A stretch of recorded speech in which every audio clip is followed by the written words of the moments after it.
حتى أتاه اليقين وعلى آله وصحبه أجمعين. سبحانك لا علم لنا إلا ما علمتنا إنك أنت العليم الحكيم.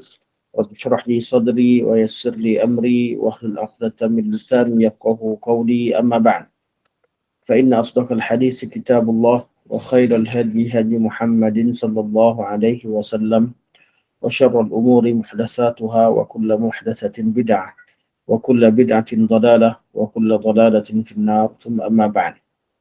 InsyaAllah pada hari ini kita akan sambung kelas kita, kelas tafsir dan tadabbur kita pada ayat yang terakhir daripada surah At-Takatsur, iaitu yang berbunyi pada a'udzubillahi minasyaitonir rajim, thumma latus'alunna yawma idzin 'anil na'im. Okay. Ayat ini dalam ayat-ayat sebelumnya, dalam 7 ayat sebelumnya, Allah Subhanahu Wa Taala menceritakan tentang keadaan seseorang yang leka dalam mengumpulkan kepentingan dunia sehingga meninggalkan usaha untuk persediaan bagi menghadapi hari-hari akhirat dan apa yang terjadi pada sebelum akhirat, iaitu di alam kubur. Dan Allah Subhanahu Wa Taala menceritakan tentang sesuatu yang akan mereka temukan, atau Allah ancam mereka dengan beberapa ancaman tentang bahaya yang akan dihadapi oleh mereka apabila mereka berterusan berada dalam keadaan sebegitu. Allah pada ayat yang ke-7 berfirman, latarawunnal jahim thumma latarawunnaha 'ainal yaqin. Pasti kamu akan melihat neraka al-jahim, kemudian pasti kamu akan melihat dengan mata kepala kamu, iaitu 'ainal yaqin. Pada ayat yang ke-8 Allah berfirman, thumma, kemudian, ini ayat terakhir, la tus'alunna yawma idzin 'anil na'im. La tus'alunna yawma idzin 'anil na'im. Lam bererti pasti atau benar-benar, huruf takkid. La tus'alunna, pasti kalian akan ditanya. Yawma idzin, pada hari tersebut, 'anil na'im, tentang nikmat-nikmat. Kata pengarang hafizahullah, beliau berkata maksudnya dengan menukilkan kata Al-Qasimi, kita tengok di apa yang ada di dalam kitab, setiap manusia pasti akan ditanya di akhirat nanti tentang nikmat yang dianugerahkan oleh Allah Subhanahu Wa Taala kepadanya. Semua nikmat akan ditanyakan. Namun menurut Hasan Al-Basri, beliau berkata pertanyaan ini khusus ditujukan hanya kepada orang kafir. Kata Hasan Al-Basri, pertanyaan berkaitan dengan nikmat yang disebutkan dalam surah ini, iaitu pertanyaan ketika seseorang itu dihadapkan di depan neraka Jahannam. Dia nampak neraka Jahannam, diperlihatkan di depannya azab-azab. Pertanyaan yang sebegini hanya untuk orang kafir, bukan untuk orang Islam. Dan kita tahu bahawa ayat ini pada awal, pada pangkal ayat alhaakumut takatsur, kum kat situ, kalian dilekakan, kalian dilalaikan. Yang dimaksudkan dengan kalian itu, adakah ianya meliputi seluruh manusia ataupun hanya orang kafir? Dan kita mengambil pandangan yang mengatakan bahawa kum kat situ lebih sesuai kalau dimaknakan dengan orang kafir. Kerana Allah ancam selepasnya, Allah kata, "Sawfa ta'lamun, thumma kalla sawfa ta'lamun, kalla law ta'lamuna ilmal yaqin, latarawunnal jahim." Semuanya ancaman-ancaman yang menunjukkan itu akan berlaku pada orang kafir. Sebab itulah kesimpulan di hujung, begitu juga Hasan al-Basri menyimpulkan bahawa soalan nanti, summa latus'alunna, kemudian kalian pasti akan ditanya, kalian yang dimaksudkan di situ adalah orang-orang kafir. Soalan yang ditanyakan pada hadis tersebut hanya kepada orang kafir menurut pandangan Hasan al-Basri.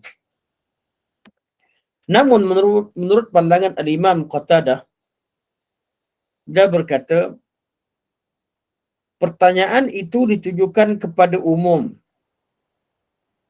iaitu orang kafir dan muslim. Semua akan ditanya, tak kira muslim atau kafir. Hasan al-Basri, al-Imam Hasan al-Basri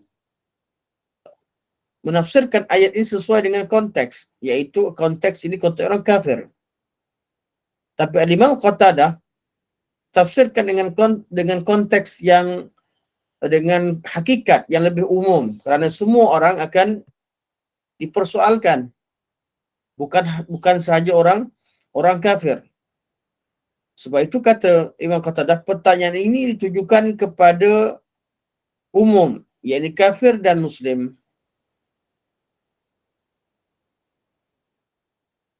Dr. Abdullah Yasin Hafizahullah, pengarang kitab Al-Furqan, tafsir Al-Furqan ini, beliau memberikan komen. Beliau kata, pandangan yang lebih tepat ialah umum. Jadi soalan ini untuk semua. Tetapi soalan kepada orang-orang kafir bertujuan sebagai penghinaan. Soalun taubih. Kerana mereka enggan bersyukur. Sedangkan soalan yang ditujukan kepada orang-orang yang beriman sebagai kehormatan. Soalun tashrif. Kerana mereka mensyukuri nikmat. Ini kaedah yang banyak digunakan oleh ulama tafsir ketika berbeza berkaitan dengan bentuk-bentuk soalan. Soalan, kita tahu bahawa secara bentuknya yang utama soalannya ada 3. Soalan kita soalan hakiki, soalan inkari, dan juga soalan takriri. Itu secara bentuk pembentukan soalan ataupun jenis-jenis soalan. Namun tujuan soalan itu ditujukan ada banyak. Antaranya ditujukan untuk menghina. Kamu kuat sangat kan? Katanya. Kalau orang tu dah, ketika seorang tu sedang dipukul, yang memukul berkata, kamu kuat sangat, itu soalan menghina. Manakala jenis soalan yang lain tujuan untuk memuliakan. Di depan ahli neraka, di depan manusia yang umum, dalam keadaan sangat genting, mereka ditanya tentang nikmat-nikmat dan mereka diberikan nikmat. Mereka selamat dan diberikan nikmat. Di depan orang-orang kafir, soalan tadi, bila ditanyakan soalan nak memuliakan. Sayyidina Umar ketika tanya Ibn Abbas tentang tafsir surah An-Nasr, tujuannya adalah untuk memuliakan. Jadi soalan yang dimaksudkan di sini, tsumma latus'alunna, kemudian kalian akan pasti akan ditanya, kalian yang dimaksudkan situ adalah seluruh manusia. Cuma ada di kalangan mereka yang ditanya dalam keadaan mereka terhina, dan ada di kalangan mereka bila ditanya mereka mendapat kehormatan kerana mereka mensyukuri nikmat Allah Subhanahu wa taala. Kata penulis lagi, para ulama tafsir juga berbeza pendapat tentang nikmat yang akan ditanyakan itu. Adakah semua nikmat? Pertama, tadi khilaf. Adakah semua orang ditanya? Sekarang ni khilaf. Adakah semua nikmat akan ditanya? Ataupun hanya nikmat-nikmat tertentu? Iaitu ketika di mahsyar. Ketika diperlihatkan neraka jahim di depan mata mereka, adakah semua nikmat akan ditanya oleh Allah Subhanahu wa taala atau hanya tertumpu kepada soalan-soalan tertentu? Para ulama tafsir berbeza pendapat tentang nikmat yang akan ditanyakan itu. Ibnu Jauzi berkata,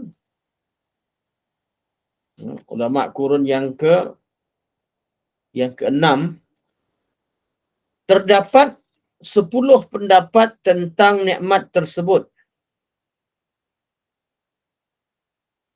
Terdapat 10 pendapat tentang nikmat tersebut. Kenapa Ibnu Jauzi tahu? Kerana beliau mengumpulkan hadis-hadis berkaitan dengan perkara ini. Beliau seorang yang wa'iz, muhaddis. Beliau seorang yang penceramah yang hebat yang mengumpulkan hadis-hadis berkaitan atau ayat Quran dan hadis dan dalil-dalil berkaitan dengan perkara-perkara yang boleh memberikan peringatan kepada manusia. Dan beliau mengatakan bahawa bila beliau kumpulkan pandangan di sini, beliau kata ada 10 pendapat. Masing-masing menyandarkan pandangan mereka dengan hujah. Ada yang kata tentang 5 soalan, yang mana kita kata ada berkaitan dengan masa muda, berkaitan dengan harta, dari mana didapatkan, ke mana dia diinfakkan, berkaitan dengan umur, masa muda, berkaitan dengan umur, dan juga beberapa hadis yang lain yang sering kita dengar. Jadi masing-masing keluarkan hujah. Kalau dilihat kepada tentang apakah ditanya di mahsyar, kumpulkan macam-macam pandangan. Lepas tu kata Ibnu Jauzi, ada 10 pendapat kalau tengok kepada tafsiran berkaitan dengan ayat Tsummalatus adana yauma idzin an-na'im. Namun beliau berkata, adapun pandangan yang paling sahih ialah nikmat bersifat umum. Nikmat bersifat umum, iaitu segala bentuk nikmat. Semua nikmat Allah akan tanya. Jadi bererti sepanjang hidup kita, segala yang berlaku dalam hidup kita ini akan ditanyakan oleh Allah. Kerana kita hidup ini paling kurang kita gunakan nyawa dan masa yang Allah Subhanahu Wa Taala berikan pada kita. Tiap-tiap masa kalau Allah tanya tentang masa, tentang umur kita, sudah pasti tiap-tiap saat, tiap-tiap waktu itu akan ditanya oleh Allah Subhanahu Wa Taala. Dan tiap-tiap nikmat kita hidup pasti dengan nikmat Allah. Nikmat nyawa, nikmat udara dan segala nikmat. Dan kita tak tahu apakah soalan yang akan ditanyakan kepada kita, walaupun kita tahu semua akan ditanyakan, tapi dari segi kehendak Allah, ada orang yang Allah Subhanahu Wa Taala mudahkan, ada orang yang Allah Subhanahu Wa Taala persulitkan. Semoga Allah Subhanahu Wa Taala jauhkan kita daripada golongan-golongan yang dipersulitkan ketika hari hisab. Jadi bentuk nikmat. Cuma ada di kalangan manusia yang mereka tidak dihisab. Ada di kalangan manusia yang tidak dihisab oleh Allah Subhanahu Wa Taala.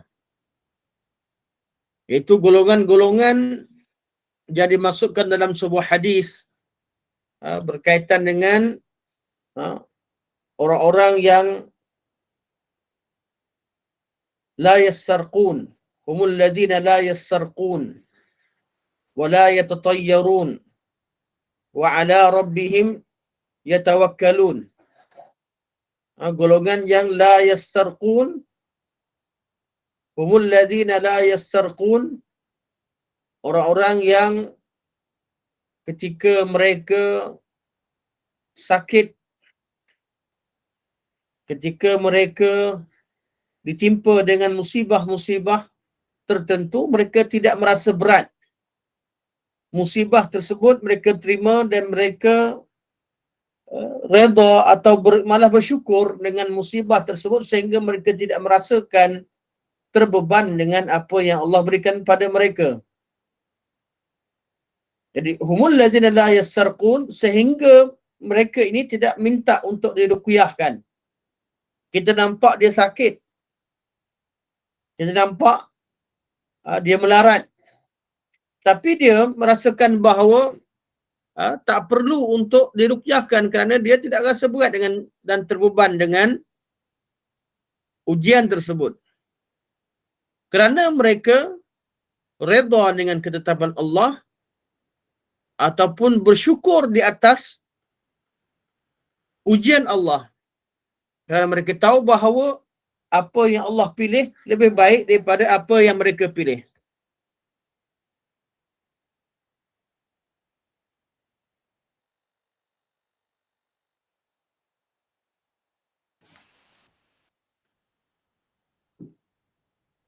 Hello? Okey. Jadi mereka tidak terbeban dengan ujian Allah. Kerana apa? Kerana level mereka ketika berdepan dengan ujian Allah merupakan level yang paling tinggi. Okay? Seperti mana yang kita dah tahu bahawa seorang mukmin ketika berdepan dengan musibah, mereka terbahagi kepada 3 kelompok. Kelompok pertama, kelompok yang sabar di atas musibah. Kelompok yang kedua, kelompok yang redha. Sabar dengan redha, redha lebih tinggi bandingkan sabar ketika terima musibah. Sabar adalah level yang wajib. Mesti kita sabar. Qadrul wujub. Seperti mana disebutkan oleh Al-Imam Ibn Qayyim rahimahullah.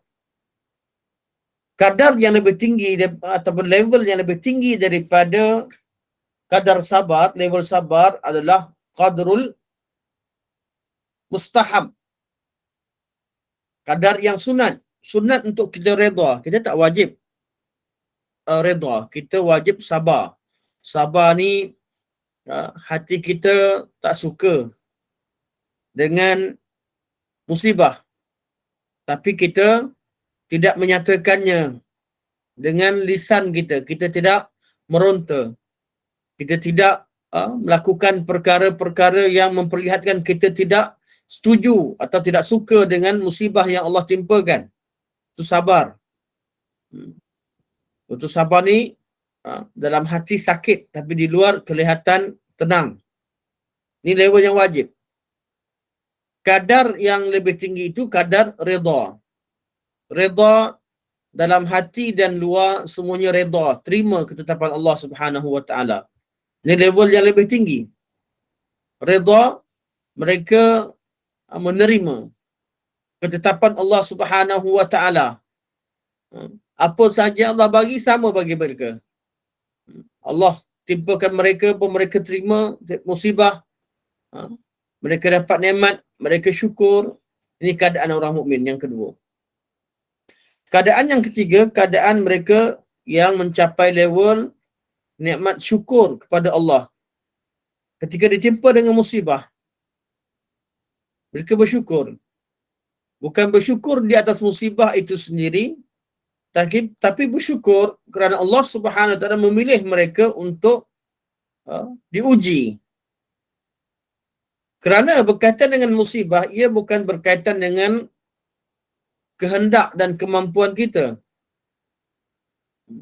Contoh, ada di kalangan salafus salih, ketika diberitakan bahawa anaknya meninggal, dia bersyukur kepada Allah kerana Allah telah memilih dia dengan ujian tersebut. Dia bukan tak sedih. Mana ada seorang bapa yang seronok kematian anak. Semuanya sayang anak. Ketika anak masih hidup, dibela dengan baik menurut kehendak Allah Subhanahu wa taala. Kalau Allah Subhanahu wa taala matikan, dia bersyukur pada Allah kerana Allah pilih dia dalam keadaan dia juga harus melakukan perkara-perkara yang selayaknya sebagai seorang hamba ketika berdepan dengan musibah. Mensyukuri nikmat Allah, mensyukuri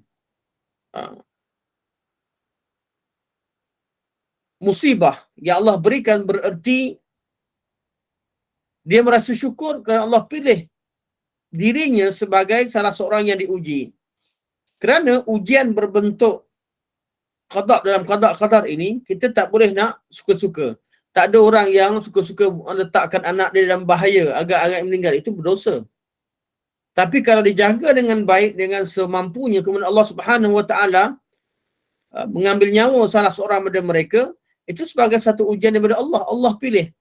Pahala yang diterima oleh seorang bapa yang kehilangan anak, itu takkan dapat dirasai oleh orang-orang yang tidak ditimpa dengan musibah. Musibah ini tidak diinginkan, tapi kalau ia berlaku, kita bersyukur di atas pilihan Allah Subhanahu wa taala. Ini level yang paling tinggi yang tak ramai orang yang mampu capai di kalangan umat ini.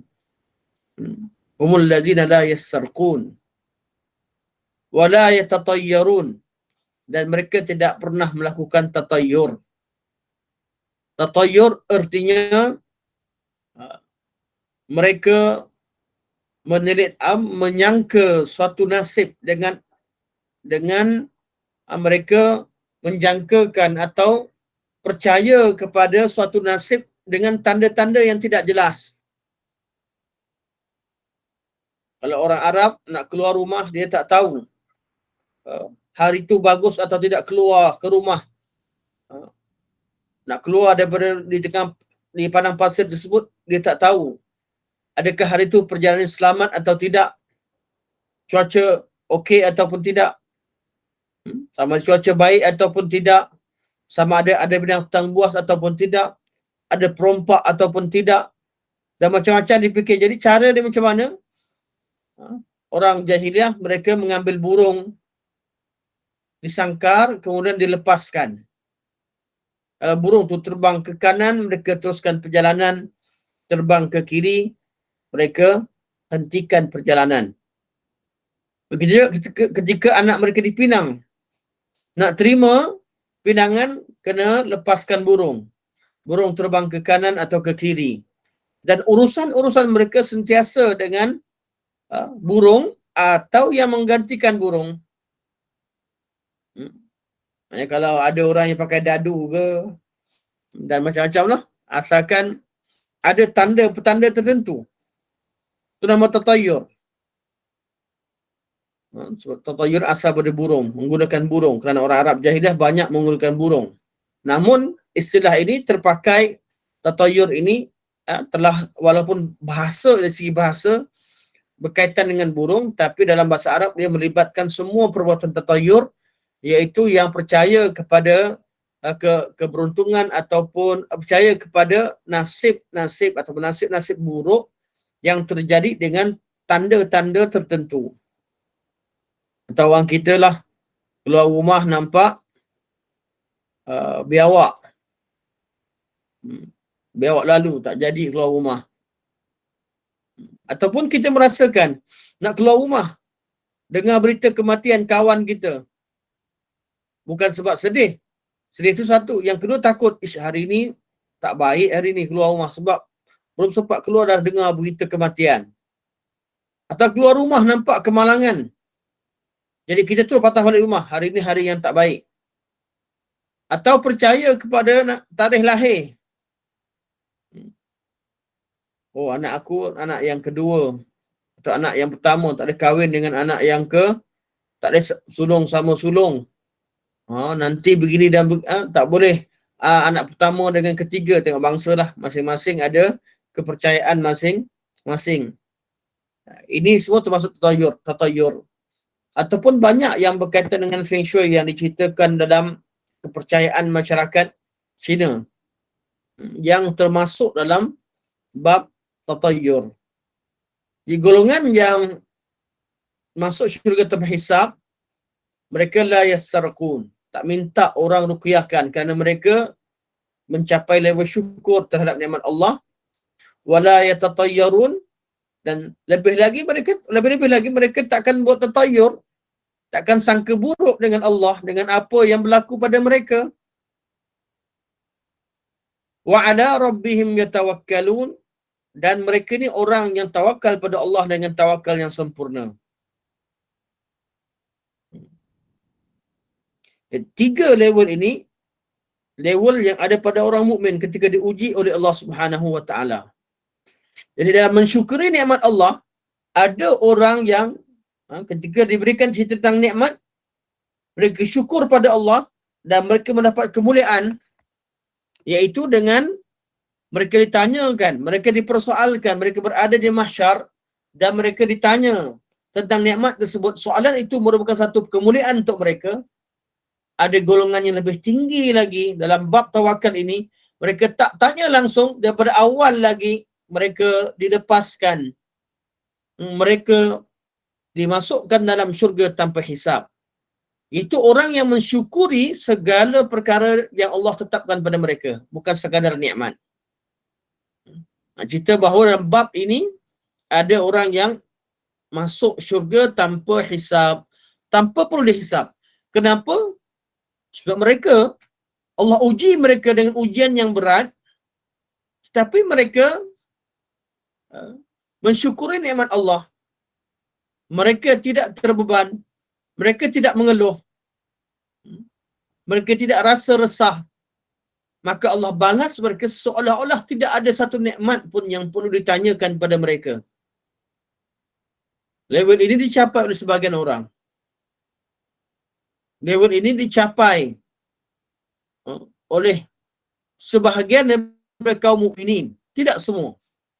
Sebab tu bila Nabi sebut tentang sifat mereka, Sayyidina Akashah radhiyallahu anhu berkata, "Ya Rasulullah, doakan supaya aku jadi di kalangan mereka."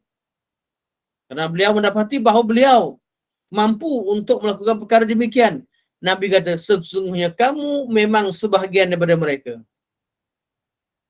Bangun seorang lagi sahabat berkata, "Ya Rasulullah, doakan aku juga dari kalangan mereka." Nabi kata, "Sesungguhnya Ukashah dah mendahului kamu dalam permintaan." Siapa lelaki ini? Seorang lelaki mukmin, tapi Nabi SAW merasakan bahawa dia tidak mencapai level tersebut ketika menerima musibah.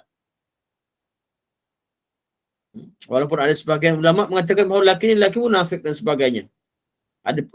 Namun wallahu alam rajih seorang mukmin tapi tidak mencapai level yang dicapai oleh Ukashah yang menepati piawaian orang-orang yang masuk syurga tanpa hisab. Semak balik dalam keadaan kita. Kalau kita sakit, level kita level mana? Level yang tak minta diruqyah atau tak minta diubati? Atau level yang sentiasa mengeluh? Kan? Cakap dengan isteri, sakit, ubat, tak tahan. Biasanya level manusia level biasa. Level biasa berdasarkan oleh syarak. Dan juga tidak menafikan makna tawakal. Cuma seorang mukmin itu berada dalam tiga level tersebut. Dan inilah dia keadaan yang membezakan orang mukmin dengan orang kafir. Orang kafir, kalaulah ketika menerima nikmat Allah, mereka kufur terhadap nikmat Allah, bagaimana ketika mereka ditimpa dengan musibah? Ketika ditimpa dengan musibah, kita akan dapati kekufuran mereka lebih zahir. Sebab itu bila terjadinya apa-apa masalah, kita dapati bahawa kita akan dapati orang Islam itu diberikan ketenangan dalam mengatasi ujian-ujian yang Allah Subhanahu Wa Taala timpakan kepada mereka dalam kehidupan. Tapi orang kafir mereka tak mampu untuk mengawal keadaan. Kenapa? Kerana orang-orang beriman mereka mempunyai satu ketenangan, iaitu mereka kenal bahawa mereka ini datang daripada Allah, mereka akan kembali kepada Allah, apa sahaja yang mereka miliki daripada Allah, dan bila-bila masa Allah nak ambil, itu adalah hak mutlak Allah Subhanahu Wa Taala. Inna lillahi wa inna ilaihi raji'un. Okay. Ibnu Jarir berkata, Allah Subhanahu Wa Taala tidak mengkhususkan jenis nikmat yang akan ditanyakan di dalam ayat di atas, tetapi menyebutnya secara umum. Ini bermakna semua nikmat akan ditanya oleh Allah. Oleh sebab itulah Imam Mujahid berkata, jadi Ibnu Jarir menukilkan berimam Mujahid di kalangan tabi'in. Ai an kulli syai'in min ladzah. Ai an kulli syai'in min lazzatid dunya. Iaitu segala bentuk kelazatan dunia. Sebab itu menurut Imam Qatadah beliau berkata, Inna Allah Azza wa Jal sa'ilun kulla abdin amma stauda'ahu min ni'matin wa haqqih. Sesungguhnya Allah Subhanahu Wa Ta'ala akan bertanya, akan menanyakan kepada setiap hambanya tentang nikmatnya yang telah dilimpahkan kepadanya dan juga tentang haknya. Tiap-tiap nikmat ada haknya. Berapa hak yang kita tunaikan? Kita selalu sebut sebelum ini berkaitan dengan nikmat yang turun dan nikmat yang naik. Dengan kadar nikmat yang Allah turunkan pada kita, berapa banyak yang mampu kita amalkan sehingga nikmat itu berkekalan dan diangkat naik ke langit. Dengan harta yang Allah berikan pada kita, berapa banyak yang akan habis di atas muka bumi ini, atau yang turunkan, kita kata rezeki daripada langit Allah tetapkan, kita dapat duit 1 juta, berapa yang akan pergi ke bumi, itu makanan yang kita makan kemudian kita buang. Begitu juga kita beli segala perkara, kemudian ia ditinggalkan,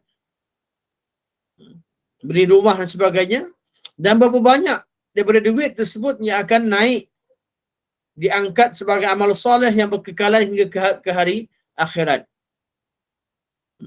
Kadar nikmat tersebut. Tiap-tiap nikmat ada haknya. Haknya untuk disyukuri. Walaupun dari segi harta yang diwajibkan itu kadar tidak banyak daripada 100, hanya 2.5%. Kecil berbanding dengan nikmat Allah berikan selama setahun. Namun masih ramai orang yang tidak lulus. Itu adalah kadar yang wajib. Daripada bacaan kita terhadap surah At-Takatsur ini, kita akan merasa lebih berhati-hati dalam menggunakan segala nikmat Allah Subhanahu Wa Taala, kerana semuanya akan ditanyakan. Suatu surah ini merupakan surah yang baligh, surah yang cara gaya penyampaiannya sangat-sangat terkesan dalam hati seorang mukmin. Sebab itu dalam surah ini Allah Subhanahu Wa Taala menggunakan pelbagai uslub bayani dalam menerangkan tentang makna-makna yang terkandung dalam surah ini. Malah surah ini dikategorikan antara, walaupun semua ayat Quran, tapi surah ini akan yang antara surah-surah yang disenaraikan sebagai surah yang paling baik untuk dijadikan sebagai contoh untuk melihat kepada uslub bayan ataupun untuk melihat kepada kajian terhadap i'jazul bayani, mukjizat cara penyampaian yang Allah Subhanahu wa taala sampaikan. Kita lihat kepada uslubul khitab. Alhaakum. Itu Allah bercakap dengan menggunakan uslub khitab. Kita baca ayat Quran, walaupun kita ayat ini pada asalnya ditujukan pada orang kafir, tapi tatkala kita baca, ianya memberi peringatan kepada kita sebagai seorang yang Muslim. Kita baca ayat ni, Allah kata, Alhaakum, kalian dilalaikan. At-takathur, kalian dilalaikan dengan kerja menambah-nambah. Alhaakumut takathur. Kita dengar ayat ni, kita rasa tersentak. Allah gunakan uslub khitab. Hatta zurtum al-maqabir, sehingga kalian mati masuk lubang kubur. Kita dengar, kita tersentak. Kerana perangai orang kafir ini pun kadang-kadang kita lakukan. Kadang-kadang kita leka dengan dunia ini dan tidak menghiraukan hari akhirat. Seolah-olah kita orang kafir. Wa'alaikumsalam. Perangai itu kadang-kadang dibuat oleh orang yang beriman. Betul, Allah Subhanahu wa taala menggunakan uslub alhaakum. Uslub menyatakan bahawa kalian seolah-olah kita yang ditujukan lafaz ataupun cerita tersebut. Hakikatnya seperti mana kita sebut, cerita ni cerita orang kafir. Tapi bila Allah gunakan kum, mengisyaratkan bahawa kita ini sebagai seorang mukmin tak boleh buat macam tu. Kalau kita buat begitu, kita pun 2 kali 5 dengan orang kafir. Sebab tu rahsia digunakan uslub khitab.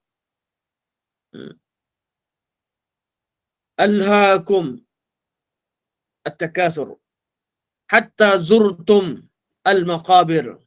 Kalla saufa ta'lamun. Kalimah ta'lamun artinya memang ditujukan kepada kalian.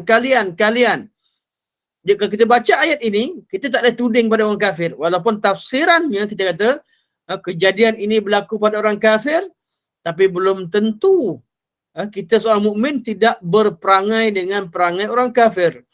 Maka bila kita baca ayat ini, hendaklah kita menjauhi segala perkara yang Allah kutuk dalam ayat-ayat ini kepada orang kafir, kerana Allah Subhanahu wa taala tidak menghukum seseorang bukan dengan label, tapi dengan perbuatan dan tindakan seorang mukallaf itu sendiri. Tu kita panggil uslubul khitab. Uslubul khitab. Yang kedua, dia ada uslubul zajar.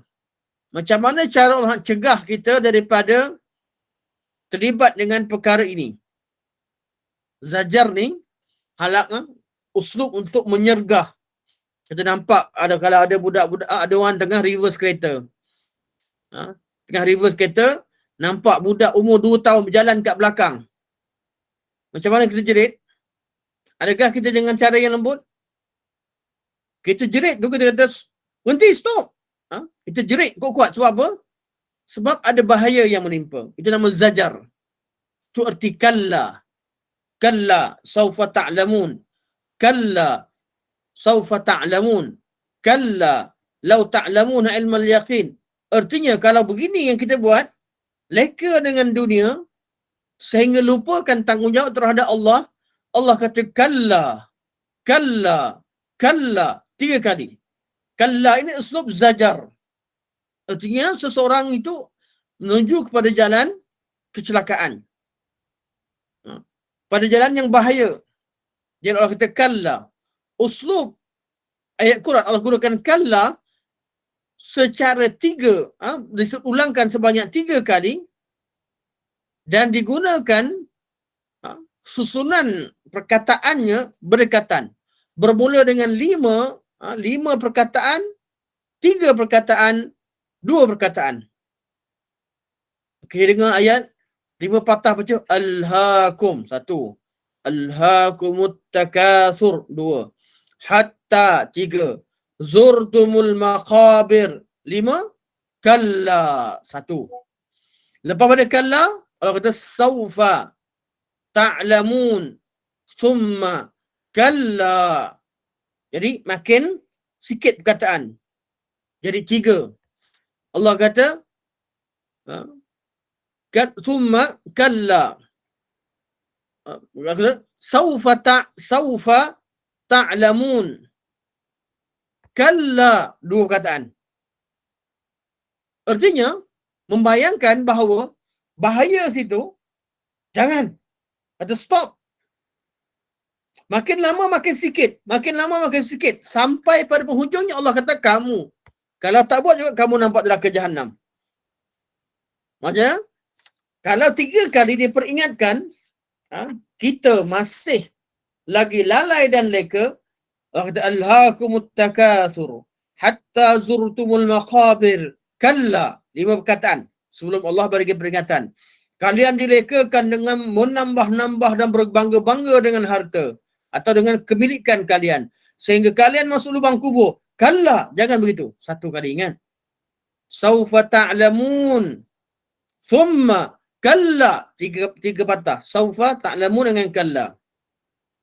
Saufa ta'lamun. Kalla, tak ada summa dah. Kalla 3 kali. Lepas 3 kali Allah ingat, Allah kata lau ta'lamuna ilmal yakin. Kalian akan tahu seyakin-yakinnya la tarawunnal jahim. Kalian akan nampak neraka Jahannam. Masa ni dia cerita tentang bahaya. Artinya kalau 3 kali Allah ingatkan, Allah sebut ni, kita tak berhenti di situ. Kita akan berdepan dengan betul-betul kita akan nampak akan berdepan dengan ilmul yakin dan ainul yakin terhadap neraka Jahannam. Uslub di sini mana dia bentuk uslub bayani, uslub zajar. Contohnya kalau orang dari jauh dia nampak orang river sikit-sikit, kereta dia kata, berhenti. Dia lama sikit, nampak orang tu makin dekat, dia makin cepat. Kita jerit lebih kuat. Dan jeritan yang lebih kuat, tapi dengan jarak yang lebih pantas, lebih cepat, itu namanya uslub begitu, namanya uslub cara uslub bayani yang memberi kesan pada hati kita. Bagi orang yang faham, dia akan tersentak dengan cegahan yang Allah Subhanahu Wa Taala lakukan pada uslub zajar ini. Dia rasa macam apa yang Allah buat, apa yang Allah sampaikan ini menggunakan uslub zajar yang sangat memberi kesan dalam hati. Begitu juga dalam surah ini Allah menggunakan uslub at-taukid. Taukid artinya Allah nak takkidkan, Allah nak confirmkan, Allah nak kuatkan hujah yang Allah berikan menggunakan pelbagai uslub.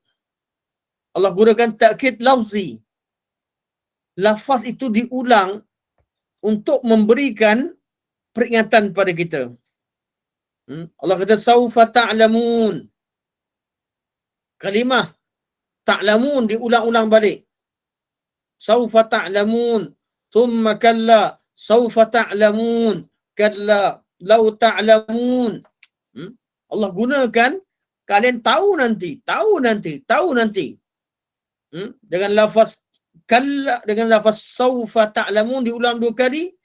Lau ta'lamun.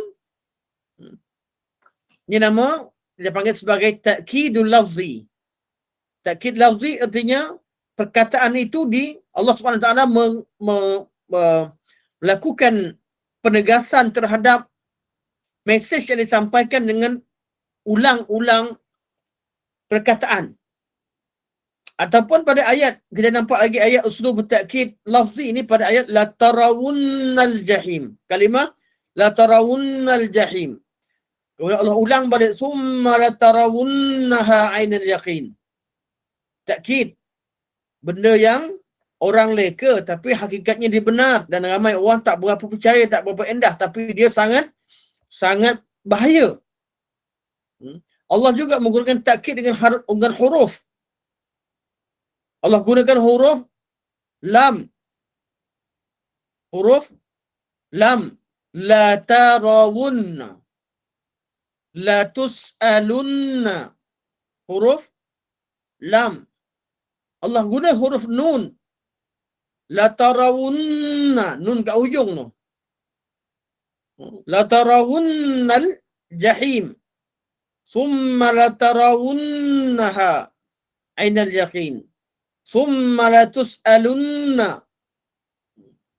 Dan huruf takkid yang Allah gunakan di sini huruf takkid yang berat. Bahasa Arab dia boleh la tarawun huruf mati ataupun dengan la tarawunna dengan sabdu. Ianya satu takkid yang lebih kuat daripada menggunakan hanya nun. Nun yang berganda. La tarawunna, dua kali nun. Okay. Itu nama takkid dengan huruf. Allah juga gunakan takkid dengan isim. Dengan nama. Allah gunakan kalimah ainal yaqin. Ilmal yaqin. Kita tahu bahawa ada 3 tahap keyakinan seseorang. Yakin dah 100%. Kalau tak yakin tu dia ada 6 level yang saya sebutkan pada pertemuan yang lalu. Ada jahil murakkab, ada yang jahil basit, ada yang waham, ada syak, ada zan dan ada yakin. Level 100% percaya. 100% percaya dan yakin dengan ilmu ni pula ada 3 level. Satu, ilmu yang yakin. Kita yakin 100% kematian akan berlaku. Itu nama ilmu yakin. Yang kedua, ainul yakin. Kita nampak orang meninggal di depan mata kita sedang sakarat. Kita ainul yakin.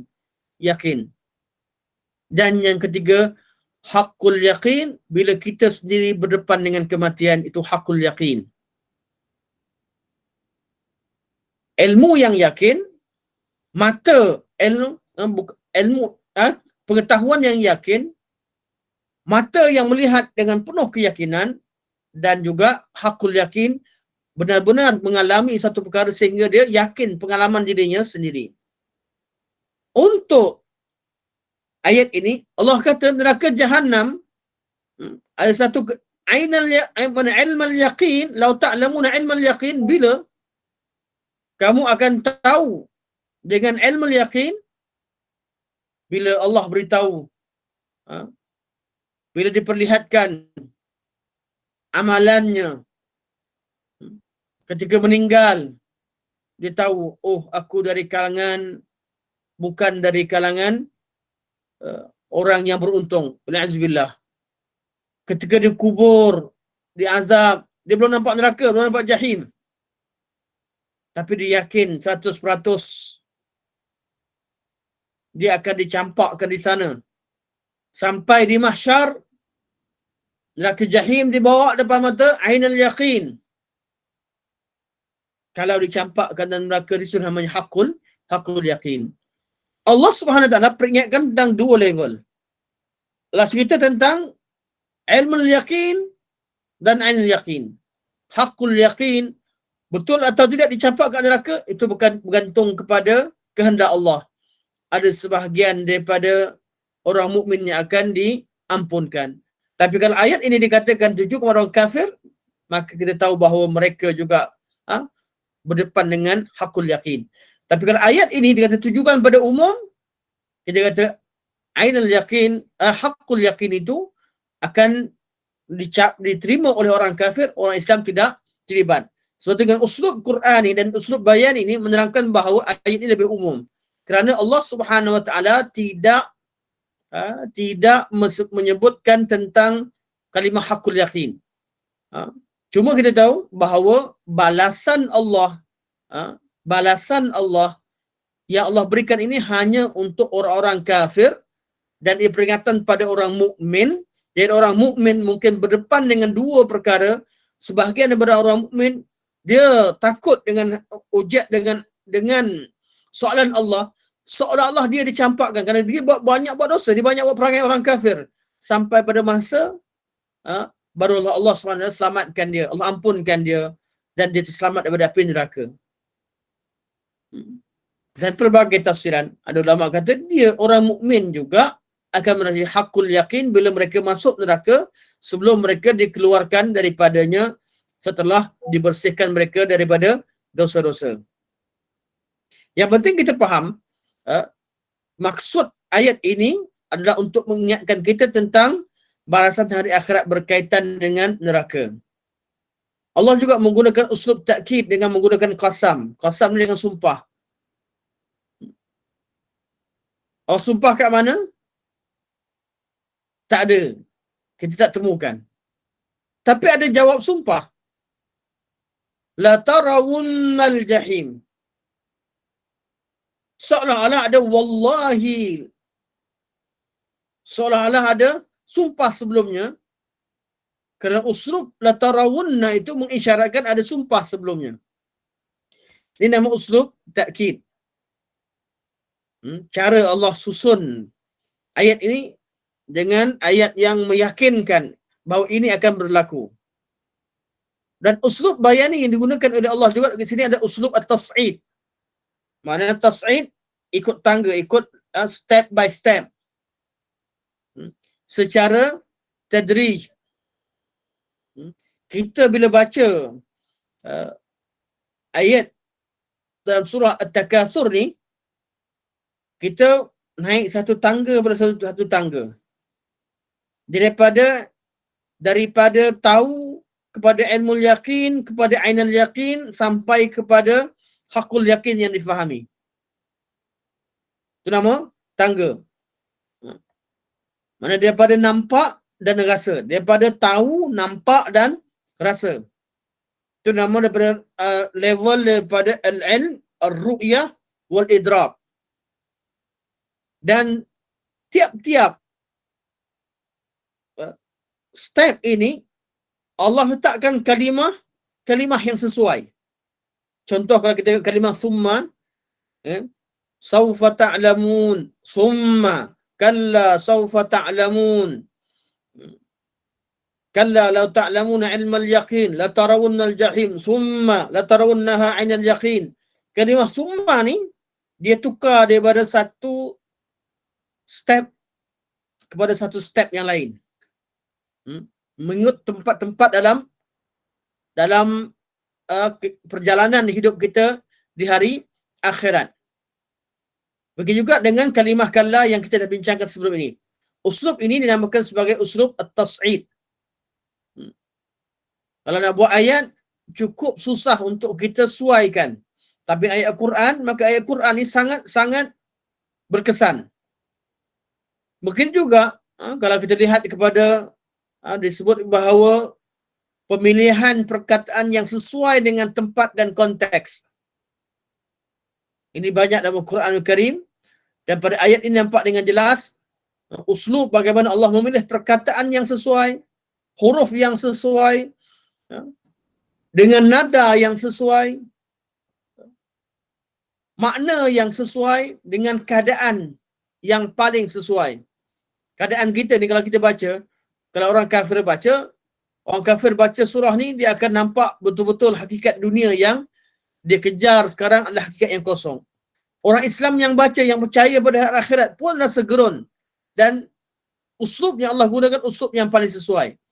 Itu Allah mengetahui waqi' apa yang terjadi, Allah gunakan lafaz yang paling sesuai dan kesannya adalah kesan yang paling mendalam dalam hati orang-orang yang mendengarnya.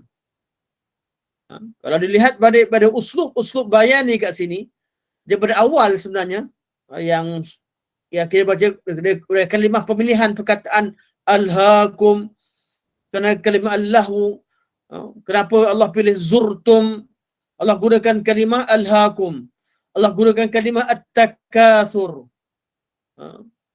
Semua lafaz-lafaz ni kalau kita syarahkan, kita akan dapat tahu bahawa pemilihan perkataan yang paling tepat, alhaakum, kalian dilekakan. Maksudnya leka, bukan yang sibuk sahaja.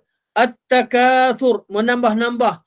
Bukan menambah sahaja, tapi kerana dia berbangga-bangga dan berlomba, bukan kerana tak cukup, tapi kerana dia nak belagak di depan orang lain bahawa dia paling banyak memiliki. Hatta zurtum, zurtum artinya mati, tapi Allah gunakan ziarah. Oh, faham, ziarah ke kubur. Artinya kubur ni pun masanya singkat, macam kita ziarah satu tempat Macam mana dengan dunia ini? Allah gunakan kalimah hatta untuk mengisyaratkan bahawa peluang yang Allah bagi itu peluang yang cukup sebenarnya. Hatta zurtumul maqabir. Kalian leka dengan usaha berbangga-bangga dan sombong antara satu sama lain nak tambahkan harta. Lama tempoh Allah bagi sehingga kamu mati. Hatta mengisyaratkan bahawa perkara ini berlaku dengan begitu lama. Allah bagi peluang begitu banyak. Allah bagi peringatan yang terlalu banyak. Ayat Quran Allah kata kalla. Tapi kalian tak dengar.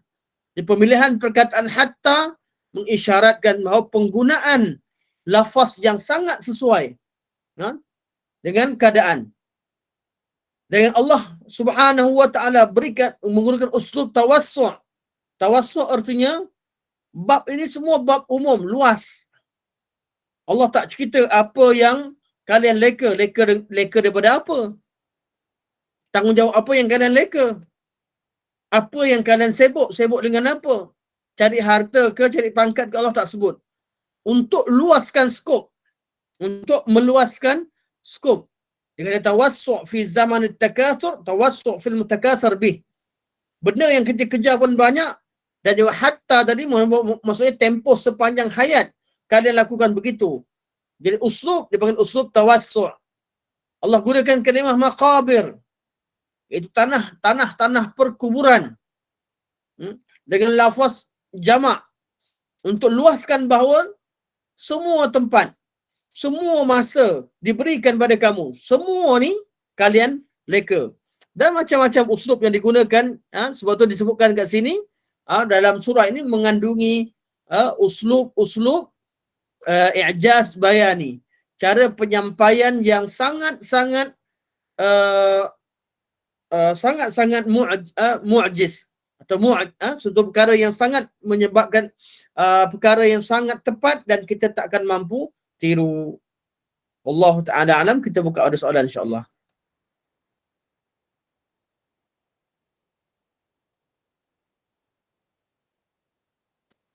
Silakan. 2, 3, 4, 5 minit lagi sebelum dia off. InsyaAllah. Silakan.